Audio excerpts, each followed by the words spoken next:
ආයුබෝවන් අද පාඩම සංනිවේදනයේ ආරම්භය හා විකාශනය පිළිබඳව.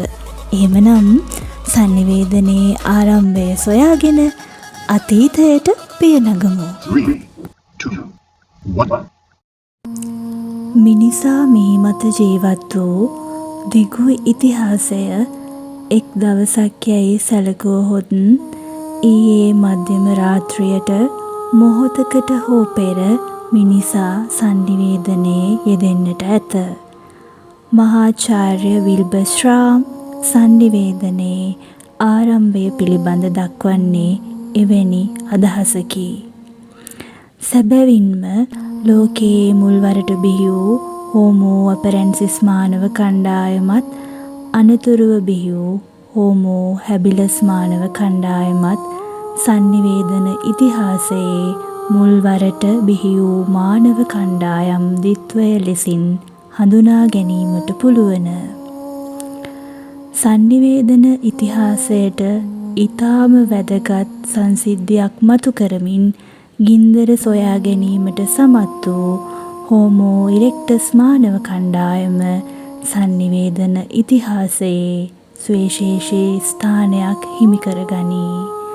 ඉන් නොනැවතුණු මානවයා ක්‍රමයෙන් හෝමෝ සේපියන් සාපියන් මානව කණ්ඩායම දක්වා වර්ධනය වීමෙන් ක්‍රමයෙන් විවිධ සංනිවේදන ක්‍රම උපායන් නිර්මාණය කරගන්නට විය.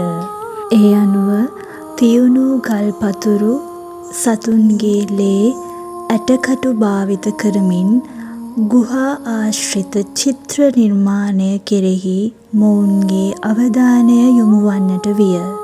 මෙය මානව විකාශනයේ මෙන්ම සංනිවේදන ඉතිහාසයේ තවත් සුවිශේෂී ස්ථානයක් හිමි කර ගනී.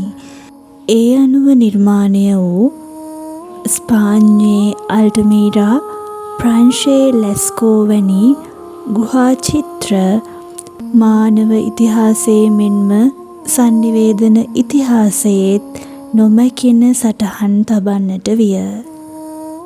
ඉන් නොනැවතුණු මානවයාගේ මීළඟ වෑයම බවට පත් වූයේ තම අදහස් පුළුල්ව සංනිවේදනය කළ හැකි භාෂාවක් තනා ගැනීමයි. ඒ අනුව රූපාක්ෂර ඇසුරින් වඩාත් පුළුල් අන්දමින් සංනිවේදනය කිරීමේ ක්‍රමවේදයක් ඔවුන් විසින් සකස් කර ගැනීමට සමර්ථ විය. එය වර්තමානයේ බිහි වී ඇති විවිධ හෝඩීන්හි නිර්මාණයට බලපෑ මූලික අඩිතාලම බවට පත්විය.